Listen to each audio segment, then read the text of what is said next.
Nderuar zërin kryetare, nderuar anëtarë të Këshillit, unë do të paraqes një përmbledhje të platformës të cilën e kam depozituar dhe ju e një njohur, dhe pastaj do jemi hapur për pyetje nga ana juaj. Së pari ju falenderoj për mundësinë për të dëgjuar në të seancë dëgjimore dhe për mundësinë për të shprehur ide dhe pikpamjet time lidhur me konsolidimin e mëtejshëm të prokurisë së posaçme. Për sa i përket eksperiencës profesionale, unë kam një eksperiencë prej rreth 18 vitesh në sistemin e prokurisë. Jam bërë pjesë e sistemit prokurisë nga shkolla e magjistraturës, të cilën të paktën për rezultatet e formimit teorik e kam mbaruar me nivelin shkëlqyeshëm, dhe kam ushtruar funksionin e prokurorit në disa zyra të ndryshme të vendit, në prokurinë e Beratit, në prokurinë e Rrethit Vlorë, në prokurinë për krime të rënda dhe nga vitin 2019 në prokurinë e posaçme. Vlen për të përmendur se në prokurinë Vlorë kam qenë pjesë e njësisë task force në këtë prokurori, dhe për një periudhë 2 vjeçare kam qenë dhe drejtuesi i njësisë dhe zëvendës drejtuesi i prokurorisë. Në prokurinë për krime të rënda kam punuar në periudhën 2016-2019 dhe kam qenë pjesë e njësisë për hetimin e korrupsionit dhe pasurisë, e cila ka patur për kompetencë hetimin e zyrtarëve të lartë shtetëror, të zgjerrëve vendor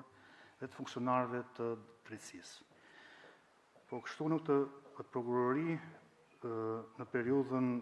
vitit 2019 derisa kjo zyrë pushoi së funksionori, kam ushtruar edhe funksionin e drejtuesit të seksionit, i cili në fakt dyshojmë vetëm me emërtimi nga njësia për hetimin e korrupsionit u zhduruar në seksion kundër korrupsionit. Prej ditës parë të funksionimit të prokurisë së posaçme jam pjesë e kësaj prokurorie dhe nga muaji prill 2023 jam edhe drejtuesi i seksionit të kundër korrupsionit. Gjatë përvojës sime 18 vjet si prokuror kam ndjekur hetimin dhe kam përfaqësuar akuzën në gjyq për një sër çështjesh penale të përfunduar me vendime gjyqësore dënimi, pjesë të cilave edhe kam depozituar bashkëlidhur platformës, ku përfshihen funksionar publik të çdo niveli, nga niveli i bazë, drejtor, kryetar bashkie, sekretari i përgjithshëm në ministri, zëvendës ministër. Po kështu gjatë eksperiencës time si prokuror kam ndjekur hetimin dhe kam përfaqësuar akuzën në gjyq për të pandehur të dënuar në cilësinë e oficerit të policisë gjyqësore, prokuror, ish titullar të Institutit të Prokurisë, gjyqtar në shkallën e parë, gjyqtar në gjykatën e apelit, gjyqtar në gjykatën e lartë. Gjatë eksperiencës time kam ndjekur gjithashtu dhe disa çështje që lidhen me krimin organizuar në bashkëpunim ndërkombëtar, me hetime paralele apo skuadra përbashkëta hetimore. Disa nga çështjet që unë ju kam përshkruar në platformë janë zhvilluar dhe janë përfunduar që përpara se të krijojë prokuria e posaçme gjatë kohës që kam qenë pjesë e prokurisë Vlorës apo prokurisë për krime të rënda. Së bashku me platformën time ju kam paraqitur të çështje penale me zyrtar të lartë shtetëror dhe funksionarë të drejtësisë, të cilat jo gjithmonë gjykata e shkallës parë ka pranuar kërkesat për mas dënimi apo për fajësi, dhe në të raste kam paraqitur ankim, kam përfaqësuar akuzën në gjykim në gjykatën e apelit dhe gjykata e apelit ka vendosur sipas kërkesave të prokurorit. Gjithashtu në çështjet penale që kam prezantuar lidhur me zyrtarë të lartë apo të krimit organizuar, në mënyrë sistematike kam kërkuar konfiskimin e pasurive që përbëjnë produkteve penale, duke konfiskuar pasurinë në vlera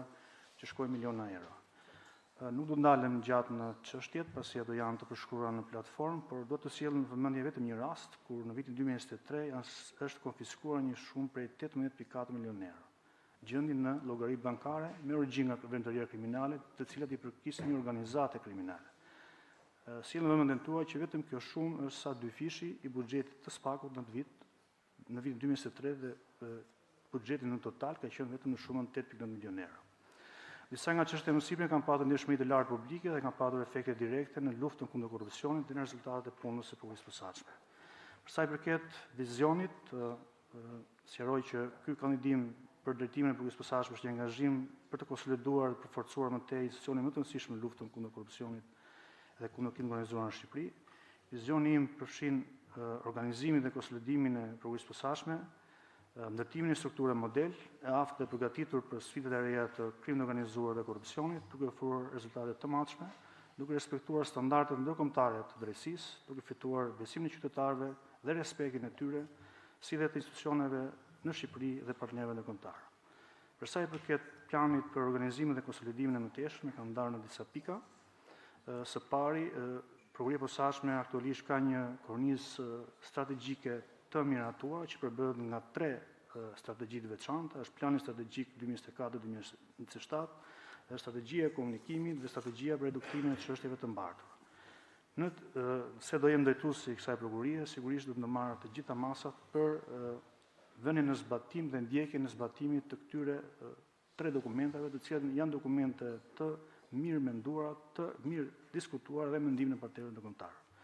Sa i përket ushtrimit të ndjekjes penale, së pari cilësinë e drejtuesit të prokurisë së posaçme do të garantojë zbatimin e parimit të barazisë para ligjit dhe sa askush nuk është mbi ligj. Prokuria e posaçme duhet të vazhdojë të jetë aftë të ushtrojë ndjekjen penale, të ngrejë akuza të bazuara në ligj dhe në prova, ndaj cilido që ka kryer veprën penale pavarësisht statusit të tyre. Ky parim do gjejë zbatim edhe në regjistrimin dhe në hetimin e hetimeve paraprake, duke shmangur perceptimet për drejtësi selektive. Së dyti, do të kryejë veprimet e nevojshme për të siguruar dhe për të mbrojtur pavarësinë e prokurorit posaçëm, me qëllim që ata të ushtrojnë detyrën e tyre në përputhje me kërkesat e ligjit dhe në bazën e provave të ndodhura në dosje. Në cilësinë e drejtuesit të prokurorisë posaçme, nëse do zgjidhen, do të mbështesë secilin prokuror në kryerjen e detyrës në përputhje me ligjin, të pandikuar nga faktorë të jashtëm apo të brendshëm, për sa kohë ata realizojnë detyrën e tyre dhe mbrojnë interesin publik. Në rastet çështjeve që kanë vështirësi për ndarje të ngarkesës fizike por edhe psikologjike, do të procedojë me krijimin e grupeve timore, jo vetëm me qëllim uljen e ngarkesës, por me qëllim që të kuptohet mesazhi që vendimet e prokurorëve nuk janë vendime personale të tyre apo prokurorit të çështjes, por janë qëndrime të institucionit të prokurisë së posaçme. Së treti, do të merren masat e nevojshme që çdo çështje penale, për vepra penale të korrupsionit apo krimit të organizuar, të shoqërohet me hetim financiar dhe pasuror me qëllim konfiskimin e produkteve të krimit për të dëmtuar aftësinë financiare të krimit dhe për të përdorur pasuritë për qëllime të lishme. Së katërti, do të ndërmerren masat e nevojshme për rritjen cilësore dhe rritjen e standardeve profesionale të hetimeve, që gjatë veprimtarisë hetimore të zbatohen me korrektësi rregullat e vendosura në kodin e procedurës penale. Mjetet e kërkimit të provës, duke qenë veprime që mund të kufizojnë të drejtën e jetës private të qytetarëve, duhet të jenë në çdo rast në përputhje me parimin e proporcionalitetit. Është e rëndësishme që organi procedues të kërkojë dhe të mbledhë prova, por është po aq e rëndësishme dhe mënyra e kërkimit dhe marrjes së tyre. Në këtë drejtim do të synoj që veprimet hetimore të kërkimit të provës, në veçanti kontrollet në banesë, vende private, sekustrimi i korrespondencës, përgjimet, të bëhen duke zbatuar në mënyrë tepër rigoroze kodin e procedurës penale, jurisprudencën e gjykatës së lartë, të asaj kushtetuese, standardet kushtetuese dhe standardet ndërkombëtare për të drejtat e njeriut. Zbatimi me korrektësi i dispozitiveve procedurale që lidhen me mjetet e kërkimit të provës do të forcojë zbatimin e parimit të lishmërisë në veprimtarinë hetimore të prokurisë së posaçme, për të rrisë besimin publik të institucioneve shtetërore, si do të shmangë perceptimet për veprime hetimore jo proporcionale në raport me rrethanat e faktit. Së pesti, në lidhur me masat e sigurimit arrest në burg, siç edhe ju e njohur me raportet vjetore të prokurisë, ato janë zbatuar në një masë të vogël në raport me numrin e përgjithshëm të çështjeve apo numrin e përgjithshëm të pandehur. Megjithatë, duke qenë çështje që lidhet në mënyrë direkte me kufizimin e drejtësisë personit, do të ndërmarr masat e nevojshme që në kërkesat e prokurorit posaçëm të zbatohet në mënyrë tepër rigoroze të zbatohen kushtet dhe kriteret e vendosura në ligj për caktimin e masave sigurimit, në veçanti të asaj që lidhet me arrestin në burg. Prokuria e posaçme në kërkesat për caktimin e masave të sigurimit do të ketë të njëjtën qasje që kanë dhe institucionet të vendeve të Bashkimit Evropian, si të tregohet kujdesi dhe diligjenca e duhur në përputhje me standardet ndërkombëtare për të drejtat e njeriut, si dhe vendimet e Gjykatës Evropiane për drejtat e njeriut. Së gjashti, do të ndërmerren masat e nevojshme për rritjen cilësore dhe rritjen e standardeve profesionale të prokurorëve dhe veçanti të hetuesve në lidhje me cilësinë e akteve që përgatiten prej tyre në fazën e hetimeve paraprake, pavarësisht se aktet përgatiten nga hetuesit dhe prokurorët janë akte të tyre individuale, cilësia e tyre ndikon në mënyrë direkte në imazhin publik të standardeve profesionale të institucionit të prokurisë së posaçme. Për këtë qëllim do të vlerësojmë mundësinë për nxjerrjen e udhëzimit të përgjithshëm për standardizimin e akteve procedurale gjatë fazës së hetimit të çështjes. Gjithashtu do organizohen trajnime të veçanta me hetuesit për rritjen e aftësive të tyre në përpilimin e akteve procedurale. Cilësia e akteve do të jetë dhe pjesë përbërëse në rëndësi e vlerësimit punës së tyre. Për sa i përket ideve dhe mendimeve lidhur me përmirësimin e strukturës dhe aftësive teknike. Së pari, kam vlerësuar që prokuria e posaçme duke qenë se përballet me një volum të madh çështje komplekse që lidhen me korrupsionin e lartë, krim organizuar, financim terrorizmi,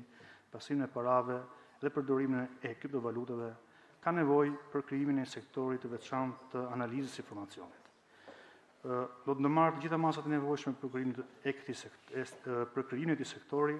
duke përshtatur me modelet dhe eksperiencat e institucioneve të ngjashme në vende të tjera. Në vizionin tim, ky sektor duhet të ketë të funksione, të grumbullojë dhe të sistemojë informacionin kriminal që vjen nga burime ndryshme, të kryejë analiza kriminale nëpërmjet identifikimit të trendeve, lidhjeve, subjekteve, skemave financiare pasurore, të shërbejë për matjen e riskut për çështjet për ndjeshmëri të lartë dhe ato me ndikime të tjera, si dhe të shërbejë për prodhimin e raporteve periodike që orientojnë prokurorët në vendimarrjet e tyre dhe ndihmojnë në vlerësimin e çështjeve prioritare. Ngritja e sektorit të analizës është një hap i domosdoshëm për të shndërruar strukturën në një strukturë proaktive dhe të bazuar me inteligjencën hetimore, duke ndihmuar forcimin e kapaciteteve, përmirësimin e bashkëpunimit ndërkombëtar dhe sigurimin e drejtësie sa më efikase, efektive dhe transparente. Për sa i përket dy sektorëve të tjerë, sektori i hetimit financiar, sektori i ekspertizës, janë sektorë që kanë patur një rol shumë të rëndësishëm në veprimtarinë e tanishme të prokurisë posaçme dhe Byros Kombëtare të Hetimit. Për sa i përket të parit, sektorit të hetimit financiar, do të ndërmerren gjitha masat e nevojshme për të pajisur hetuesit me të gjitha programet më të specializuar për kryerjen e hetimit dhe gjurmimit të pasurive. Dhe për sa i përket sektorin e ekspertizës, është nevojshme zgjerimi i numrit të tyre, pajisja e tyre me pajisje teknike më të fundit, trajnimi i tyre, mirëmbajtja, përballimi i kostove të mirëmbajtjes dhe gjithë elementet shërbejnë për të kryer një hetim sa më të shpejtë në raport me provat digjitale.